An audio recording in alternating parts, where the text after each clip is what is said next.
Hello, my friends, and welcome to another edition of Shakespeare's Coffee Break. I am your friendly neighborhood Shakespeare, and I am on my coffee break. Let's have a nice, noisy slurp right now. Oh my god, that was hard. Burnt my tongue. Oh my god. Burnt my tongue. Burnt my tongue. It's some good internet audio. That is what that is. Oh, fantastic. Friends, I hope you have had a wonderful time of it. I am so happy to be here with you. It's been a hot minute. It's been 2 weeks since we've last talked to each other live. But that is, well, it is good because I am refreshed. You are refreshed. We are all here and having a good time. And a lot of our friends who are going to be joining us for tonight's show, who are in tonight's show, are joining us here on Shakespeare's Coffee Break today. I mean, we have Claire Bohannock, who is just saying, I'm here, and she's saying it in text, so that's kind of fantastic. Mitch is saying things. I have no idea what it is because I can't read it. I just see that he posted something. It might have been an inappropriate GIF. I don't know. But we'll find out. Let's bring them in right now. Oh my God! It's the cast of The Importance of Being Earnest! It's most, but not everybody! And it's also TJ! Wow, that was a backhanded compliment. I apologize. So, Susan says, clean shaven must be for Ernest. Yeah, because I can't grow my beard back instantaneously. I am not that hirsute of an individual. TJ, however, is. Yeah, he shaves it off every night and it's back every morning. Just like the vampires in Interview with the Vampire, if you read the books, because that's how they work. Not that anybody actually needed to go on that. You can unmute your microphone, though, everyone. I mean, having a good time here. How's everyone doing? How are you feeling? The show's going to happen. Well, all right. This show is obviously off to a great start. We're good. Yeah. It's just sheer terror. Just sheer terror? You're an actor, damn it. So tonight's production, The Importance of Being Earnest. This is a co-production betwixt you, Claire and TJ, the Zenith players, and me, Shakespeare, with the social distancing players. And look at you all getting used to pointing at things. Oh, we've been practicing our space work. All right. Basically as a joint thing of a fundraiser for the Zenith players and also a way to pay the actors, which is my project with the social distancing players. So Claire or TJ, do you want to talk a bit about how this ill-begotten project started? You want it? I'll take it. Okay. By the way, Claire and TJ are actually sitting back to back. So, we wanted to work together on a project, and really kind of the limitation right now is what can we do that would make sense with us all maintaining social distance and participating from our own homes, and also be a public domain show. The idea is we want to raise money so that way we can afford to pay rights for shows where we have to secure performance rights. So that way playwrights get paid. They need to be paid too. So we arrived, I think it was Dan's idea actually, at The Importance of Being Earnest. We love Dan. Who is this Dan? I know no Dan. Dan. Some weird guy. Oh, right, cool. With. Oh, weird guy. It's like that voice that talks in my ear sometimes and comes up with these really brilliant ideas. If by brilliant you mean dubiously successful, whole lot of risk, limited gain, but hey, we're gonna blow some things up. Yeah, then totally. Yeah. Dan, yeah. Sounds totally like we're gonna have fun doing it. So we came up with this idea. We decided to get a group of actors together. We rehearse, and it's been a good time. It's been really exciting to challenge what you can do online via a streamed performance where none of the actors are in the same room as each other. So wonderful. And let's talk with actors. So, for instance, all three of our performers joining us here right now Steve Anderson, who's playing Dr. Chasuble, Christina Coyer, who's playing Cecily Cardew, the ingenue of the piece, and Mitch Gamble Ernst, who is also known as Jade DeVere, and you should go follow that Facebook page as well, and is playing Lady Bracknell tonight. You have all three been involved with the social distancing players in at least one of my shows. And I believe all of you have also been involved with the Zenith players for some of their shows as well, yes? Just a few. I have not yet. Oh, all right. But I want to. Now you're being called out and you're going to do it. All right. So, for instance, this Saturday night, they're doing a thing. I don't know what it is, but they're doing a thing. Probably Henry something. All right. It's always a Henry. No, it's not. What is it? We're doing the frogs. Oh, really? Yes. Yeah. How did I miss that? We're back to, well, because we haven't posted the poster or anything yet. that's how. It's Frogs this Saturday, and then we're back to Henry the Fourth Part 2. Holding on to that for next time. Are you so real quick on the Henry IV saga? Are you using the same cast as for Part 1, or are you As switching many it as up? possible, yes. If they're Wonderful. Oh, everyone's alive, even We the made a people who deal are that if your dead. character survives, you kind of get first dibs on your character for the following show. If your character passed and you still want to be involved, you can come back as a new one. So on that whole idea, many years ago, I want to say it was year of our Lord 2005. I was talking with a friend of. I want to do all of the history plays in order, and with the same cast until the character dies. So age them up, age makeup, etc., and then they die, and then they can either play someone else or just leave the project. And then a couple of years later, Hollow Crown started, and I'm like, they stole the idea from me. It's like, really? They stole the idea from an idiot who runs around calling himself Shakespeare that only 9 people have heard of. Really, they stole the idea from you. Okay, yeah. So I just want to say that BBC owes me money. That's just all I have to say about it. And Christina, God love you for nodding and smiling at literally everything I'm saying right now. You're just like, yeah, totally. Yeah, it makes sense, Uncle Crazy Person. Yeah, that's fine. Yeah. Can I call you that tonight? Can I say Uncle Crazy Person instead of Uncle Jack? Well, I am only 1/3 of the producing triumvirate for this. I'm not going to stop you. Oh, all right. That's okay. All right, Well, fair enough. Okay.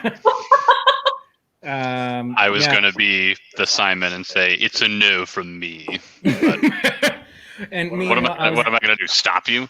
Meanwhile, I was going to be Howie Mandel and just be like, I'm going to make a decision, but not actually make a decision. That's what I was going to do. But anyway, Steve, Christina, Mitch, how has your experience been in being actors rehearsing, not just performing live readings, which both I and then the Zenith players do, but rehearsing online for an extended period? We've been rehearsing for nearly a month. It's been interesting. It's kind of like a step back to normality. My biggest issue is I'm one of those actors, I memorize with my blocking, and I don't have blocking this time. So it's been a struggle, but it's also been a very fun struggle. Oh, very good. And so a struggle, but a fun struggle. Have you thrown any specific blocking into trying to do things? So like since we're really only being shot from about chest up for the most part, any particular hand gestures or anything to try to solidify your learning process? Props. Oh, very good. Nobody hands me props, but I do a lot of fan acting. Right. Yes, you certainly do. You certainly do. Chris or Steve, same question.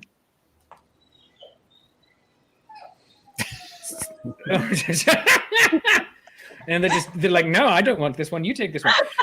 What's the process? I will admit, I'm actually kind of struggling a little bit with having more blocking than I'm used to having, because I've been doing one-man shows for a long time. So getting back into the stage right is to my where the webcam flips you around, and so I'm trying to point over there to somebody who's over there. Indeed. So Yeah. it's not the same thing as on stage blocking, but it's still kind of. Yeah, it's certainly a different experience from Zoom, where I look to my left or my right and I see people, but you look to your left and your right and see entirely different layout. So in many ways, performing, because we were performing here for the audience purposes on StreamYard, which is it's like an OBS thing, if you understand that. And if you don't, I'm not going to bother explaining it because I can't. But the benefit of StreamYard is the people can always be more or less in the position that you would like them to be in. So I'm going to look at TJ. Hey, TJ, how are you? And I'm looking down at Steve. I'm looking at Christina. And that works, but you have to flip it from your perspective, looking at it on your screen, and it's just a little bit disconcerting. And then also, am I looking far enough, not far enough? Who knows? Especially if you're like me and only halfway memorized on your script. And so you still need to keep the script up on screen, unless I go off, act like a crazy person and print it off all over the place. So no matter where I'm looking, the script is there. And thus, I will look like a professional. I don't know. Didn't memorize Christina! the script? What do you think this is? The Broadway production of Misery? No. Do they have scripts everywhere? And an earpiece. Yeah. I did a show with I did a show with an earpiece once, but I was a swing filling, so I wasn't even the understudy, because the main actor had appendicitis, the understudy had stomach flu, and then I'm like, all right, get in there. I'm like, all right. I've never once looked at this script because I haven't had to. TJ did a similar Mr. thing. Shakespeare will go to get on stage. Okay. It's like, all right, go. Yeah. And so I had a little radio earpiece, and it was brilliant because they were talking just slow enough for me to just go and then emote and everything. And people are like, oh my God, that was fantastic. It was your first time doing the part. I'm like, I have no idea what I said, because it was, you want to talk about living in the moment. It's like, yeah, I don't know. TJ picked up a lead role in a show that he was already in, so he was familiar with it, 20 minutes before curtain. Oh, crap. I at least had a day's notice. So I was able to rehearse it twice. Oh, God. That would have been nice. Oh, yeah. A friend of the show, a friend of Zenith Player, specifically Lorraine Ruth Rosenberg, says, you! And also another friend of the show, Andrew Weinstein, says, who's playing the butlers? That would be Tom Zadoyko. You see him all the time in the Social Distancing Players shows. Mitch is also pulling double duty and typing right there. So he is both Lane and Merriman, and part of the fun is he is both and yet neither. So, and he's just beautifully dour and brilliant. I love him. So dry. It's wonderful. So, Such a ray of sunshine. yeah. So my question for all of you is, how did you get into this business? How'd you get into this? How'd you get into this? Because I'd ask, how'd you all get involved? But I know exactly how you got involved. I mean, we can also be like, oh, Shakespeare or Claire or TJ asked if we wanted to be involved. But I think I specifically asked the three of you. So if you wanted to be part of it in audition. But how did you get involved in this business that we call show? No one wants to answer. Christina's answering first. Christina's answering first. You have the main screen. I was in kindergarten and I never stopped talking. So I was in a Catholic school and the nuns made me be part of the annual Christmas pageant. That's the real answer. That is absolutely the truth. And what was your then first professional production? Oh, professional? Disney, everything, all of it. Oh, goodness gracious. That is wonderful. Steve, hey, Steve, Steve, hey. What was your first exposure to theater? Because you, my knowledge with you goes back nearly 20 years to when you were the pickle seller at the Pennsylvania Renaissance Fair. Stab the one you love. Which,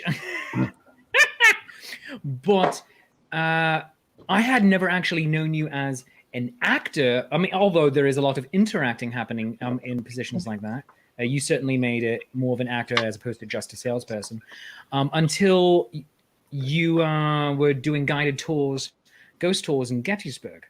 And so I'm wondering where your experience with professional show business comes in, where it all begins. Weirdly, I got into theater because I desperately did not want to be on stage. Because in sixth grade, I was in the school chorus, and we were told, so we're doing a musical, and if you don't get a named role, you're all going to be on stage singing and dancing. And I said, no. And if I hadn't said anything, the chorus ended up being sitting on chairs on the floor, and no big deal. But I kind of had a panic attack, and they said, you want to run some lights? And so that kind of got me in backstage, which got me into wanting to direct something, which got me into, I've got to actually learn how to actually do this. So yeah, I got into theater because I didn't want to. And friend of the show / our fellow castmate, Kit Fox here on Facebook, Shakira Cyril in the show, who's playing the estimable Miss Prism, saying that happens surprisingly often, they gather. So that is a not uncommon story. I have met a surprising number of actors who are desperately shy. Me, I'm finding crowds as long as I don't have to be me. Yeah, I get that. I hate going to large crowds, and yet I work in theater and Renaissance fairs. Mm-hmm. But when I am doing the fair, I am in control. The character feels very in control. Mitch, you, my friend, who I've also known for, dear God, 20 years now. Is it 20 or is it? No, it's still 19. It's still 19 years. Yep. All right. A long time. It's a long time. Our friendship is nearly old enough to drink and can certainly go off to college this year, although I don't advise it. No. Stay home, kids. Stay home. I've always wanted to be a performer. It's what I love doing. And to kind of tack on to what Steve was just saying, there's a wonderful TED Talk by Jordan Raskopoulos. I'm pretty sure I just butchered her name, but she's the front person for a band called The Axis of Awesome. And she has social anxiety, but she feels comfortable in front of a large crowd. I'm like, that's what it is. My first professional show, I was going from elementary school to middle school, and I was cast in a production of Godspell, and it was really cool. Fantastic.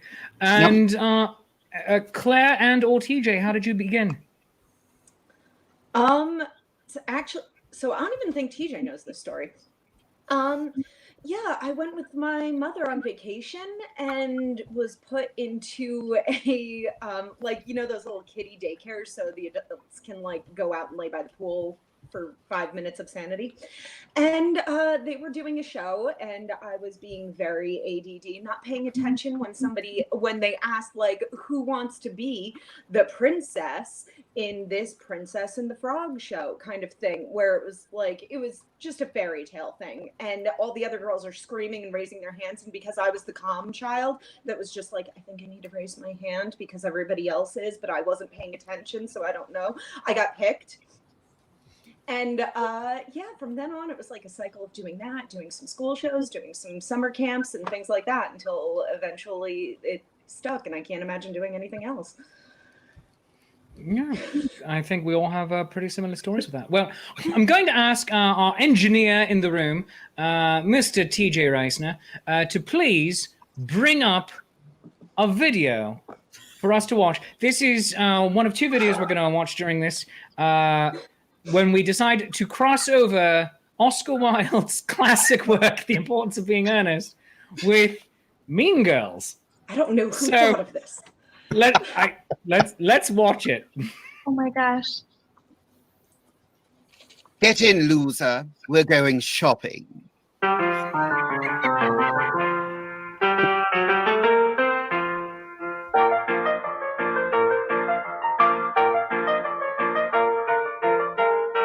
October 3rd, he asked me what day it was. What day is it? It's October 3rd. I want my pink shirt back! I want my pink shirt back! Now I guess she's on crack.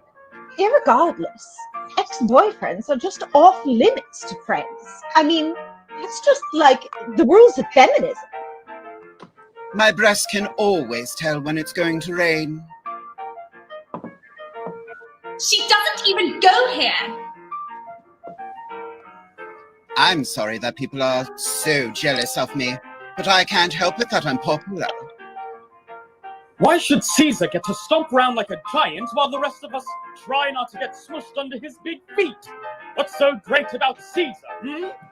Brutus is just as cute as Caesar, Kay. Brutus is just as smart as Caesar. People totally like Brutus just as much as they like Caesar. And when did it become okay for one person to be the boss of everybody, huh? Because that's not what Rome is about. We should totally just stab Caesar.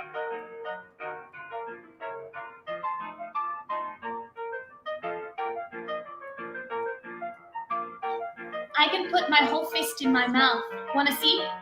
It's so fetch. My Nana takes her wig off when she's drunk. Your Nana and I have that in common. Raise your hand if you have ever been personally victimized by Lady Bracknell. There are two varieties of evil people in this world. Those who commit evil acts, and those who see evil acts being committed, and do nothing to stop them. As one sows, so let them reap.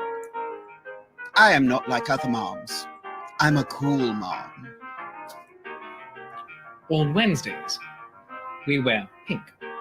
Cecily, do not engage in amorous liaisons because you will get pregnant and die. Do not engage in them in the missionary position. Do not engage in them standing up. Just do not engage. Promise me? Okay, now, please avail yourself of some prophylactics. So that's against the rules, and you can't sit with us. I'm a mouse. Duh.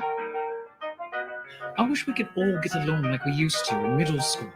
I wish I could bake a cake filled with rainbows and smiles, and everyone would eat it and be happy. You let it out, honey. Put it in the book.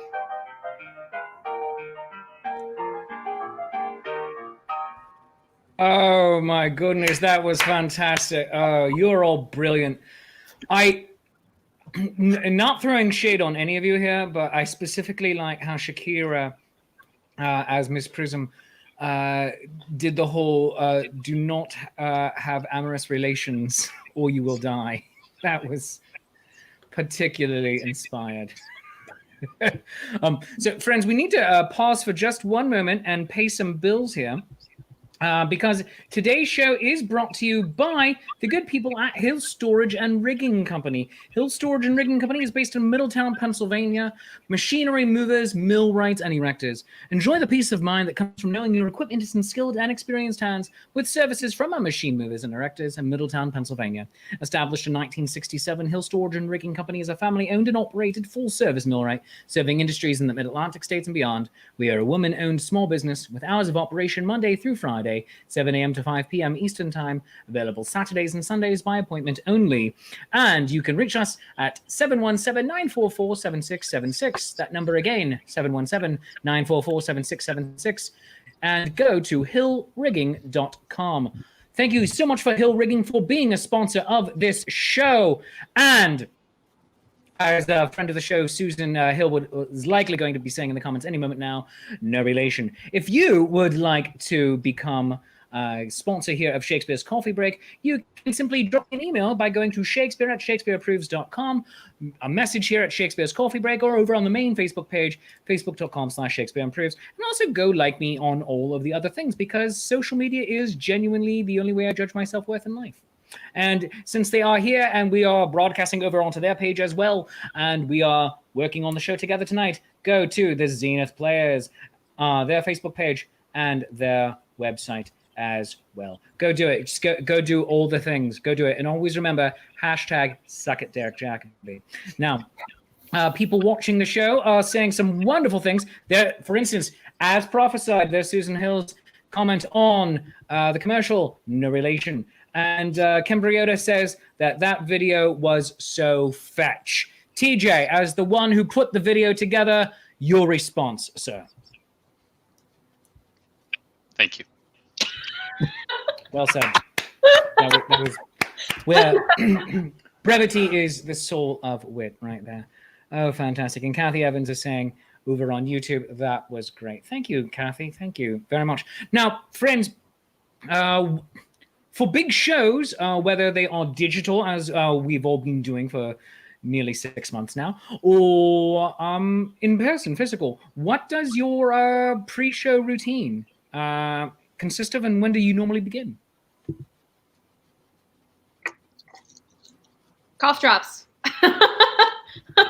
That's I begin hours ahead of time, and I've already been eating cough drops. Recollars. Yep. And I like the Burt's Bees. I like the Burt's Bees ones. Those are great. Also tea, lots of tea. Then I try not to be talking all day. So this is a special occasion, but usually if it was a show, even online, I would make sure that I was keeping my talking to a minimum so that I didn't wear out my voice before a show, for sure. I do the very stupid thing of I have my big shows on Wednesdays, and I also do Shakespeare's Coffee Break on Wednesdays. And on Wednesdays we wear pink, so. Yes, we do. I'm not wearing any right now. I feel I'm not either. sad and stupid. I will be wearing pink tonight, though, so there we have it. We saw glimpses of me in that, and obviously I have a shaved face for the purpose. But I have to ask your true opinions. What do you think of the wig? All right, I know Christina's opinion. All right. You know all nothing. right, Mitch, go. You are a connoisseur of wigs through your day job being Jade DeVere. I've first of all, I've been watching that video all morning and laughing my butt off. I had tears streaming down my face. I was there when we filmed it, and I still find it funny. But the one thing I noticed about the wig, if I may be brutally honest, do it. Get some glue stick and put it right on your temples and glue the wig down, because it was starting to fly away from your head. Other than that, I was wondering how to do that. Yeah, so it's glue stick. Yeah. All right. What if I don't have a glue stick? Because I was using hairspray to try to just paste. If you get shellac it to my face. The got to be like the stuff that once you spray your hair, it never moves again, and spray it, make it a little tacky. It functions kind of like spirit gum. All right. Yeah, because my wife and I, we were looking at it last night. I said, I wish I had spirit gum in order to put up the seals. Do you have any eyelash adhesive? I doubt it, because I don't think my wife does fake lashes. She just does mascara. Yeah, and I never play with it, because my lashes are. Yeah, I'm going to go into a close up here. My lashes are luxurious. Yeah. Jealous. Yes, they are. So yeah, you should be jelly. I mean, so were mine. Oh, look at those! Look at those. Are those Lady Wonderful. Bracknell? No, I actually got out my small lashes for Lady Bracknell. Wonderful. Yeah, you are going remarkably understated as Lady Bracknell. It's wonderful. Now I have 2 hours. Oh goodness gracious. Here's the thing. It takes me about an hour to do full costume and hair and everything just to be Jack. So yeah, that's great. Speaking of Jack, I am literally getting bruised to do this show because I wore the wig cap, and I was getting a headache from it. And and it leaves an impression on you. Nearly 24 hours later, I still have it. Yep. No. That happened to me the last time I wore a wig cap. I had the same bruises, and I won't wear them anymore. I just spray my hair down and 2 bobby pins on the sides of my head, and that's all I do. Yeah. I wasn't needing, like, the first time or two I wore it, my hair was short enough that I didn't need to use a wig cap. But as most constant viewers of the show have known, I haven't actually gotten a haircut since late February. So it's like I needed to like pull it up so it's out of the way and everything. So, so Can I just defend myself here, because I feel like you thought something very different than what I was saying about. No. There is no defense of yourself. No, because I just want to tell you, I like the wig because I am a huge fan of Barry Manilow. I hope you don't stop wearing it on my account. Well, you know what? Thank you, because I write the songs that make the whole world sing. I write the songs of love and special things. I write the songs that make the young girls cry. I write the songs. And kids, that's going to be the show tonight. That's just me right there doing Barry Manilow and Elton John as spoken word poetry. But if you liked that first video, we have a second one. It is part 2, and part 2 is actually my favorite one. This is brilliant. I love how this one begins. It is betwixt the two of you. And it wasn't originally recorded that way, but TJ edited it beautifully. So TJ, if we're ready, let's play this second one here. Gwendolyn Fairfax is not sweet. She's a scum-sucking road whore. She ruined my life.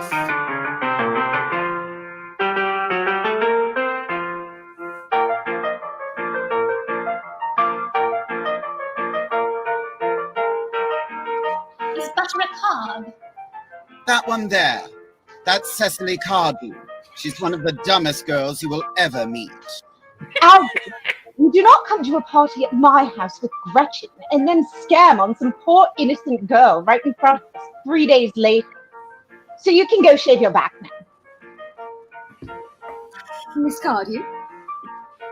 Whoever wrote it probably didn't think anyone would ever see it. I hope nobody else ever does see it. Evil takes a human form in Lady Bracknell. Don't be fooled, because she may seem like your typical selfish, backstabbing, slut-faced hoe bag, but now she's so much more than that. Okay, so we're all here because of this book, right? Well, I don't know who wrote this book, but you have all got to stop calling each other sluts and whores. It just makes it okay for guys to call you sluts and whores. Who here has ever been told this?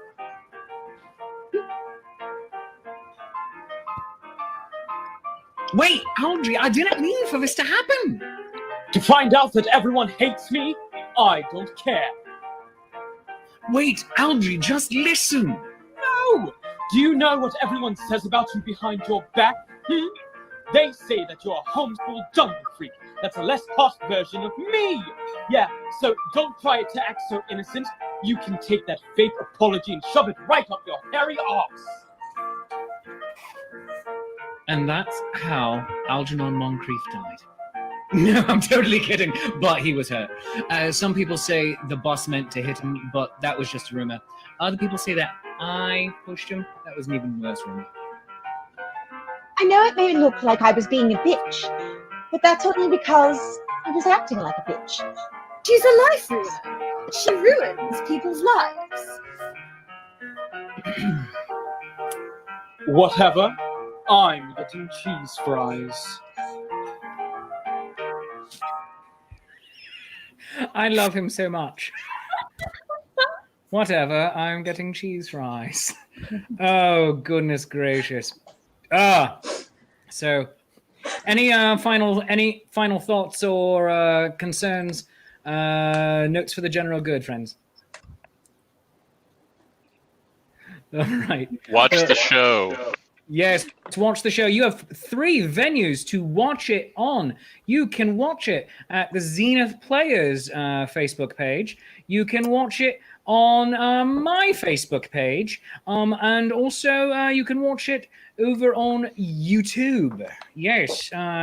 So facebook.com/Shakespeare Approves, facebook.com/Zenith Players, and youtube.com/C/Shakespeare Approves. And just follow the links that are right here in the show comments right here. But also, you can support the show. You can donate to the show by going to the Indiegogo campaign that we've set up for it by going to igg.me/@/the importance of being earnest. It's all down there, down below, right below Steve, right there. See, there's Steve, and that's below. So there we have it. And then, so go donate there. And then for a donation of $30 or more, you can join the cast for a post-show tea party hosted by Lady Bracknell, Jade DeVere. And I spelled Jade DeVere so wrong. I apologize. That's all right. D, DeVere big with V. a big D and a big V. Yeah, there we go. There we go. And that actually does describe you. You say that a lot, don't you? Very, very much. Yeah, but for $30 or more, you can join the cast. And the reason we're asking you to donate, if you can, and only the change you can spare, and if you can't spare, please share. Please, it's because we want to pay all of these actors. We're trying to help keep professional actors who are unemployed from theater and Renaissance festivals semi-quasi gainfully employed through the ongoing COVID-19 crisis, because here in America, we are stupid and we decide to keep bad things going. So, hey, but anyway. And you know what's important? Because Master Shakespeare is willing to promote a DeVere. That's just... Yeah. There we go. There we go. You know what? He's a patron. That guy, he's a patron. And I've known him longer than I've known Steve, and I've known Steve for forever. So... Yeah, Mitch now actually comes into the category of one of my oldest friends at this point. Ooh. And I don't mean this just because he's a year older than me. So that's fair. But we're trying to keep actors semi-quasi gainfully employed, and also to help promote small theaters. The Zenith Players are a small community theater in South Jersey? North Jersey. North Jersey. It's one of the jerseys. So the better Jersey. Arguable. Don't make me come down there. Literally, because you are North Jersey and she is South. There we have it. That's wonderful. The Zenith Players are a wonderful community theater organization, and they need to pay their bills still. Things such as just getting rights for shows, affording the streaming and the internet, and bandwidth. All of this costs money, and being able to sometimes perform in an actual physical space, potentially to then be streamed online. So help them pay the bills. The whole goal tonight is $2,500. We're 11% of the way there. And I am confident that you're all going to help us push us over. And you can keep donating through the show tonight, but also every $30 donation or more during the show, up to about 5 minutes after the show, gets you over into the post-show party. So I do hope that you come and join us. Join Lady Bracknell down there. Join us. We're all going to be there having a good time. I'm not going to take off my wig until after the tea party's over. Lady Bracknell is not going to take off her wig at all because she has another show and it's full of secrets. So she has another show after that. But we're going to be advertising all of this tonight. But friends, thanks so very much. Anybody have any extra to promote real quick while we're here? Oh, make sure you go to the Copacabana. It's the hottest spot north of Atlanta. Havana. Way to mess that up. Ugh. Amateurs. Although, since it was in New York City, you are technically accurate. The best kind of accurate. Yes, you can find Christina Coyer, facebook.com/Christina Coyer.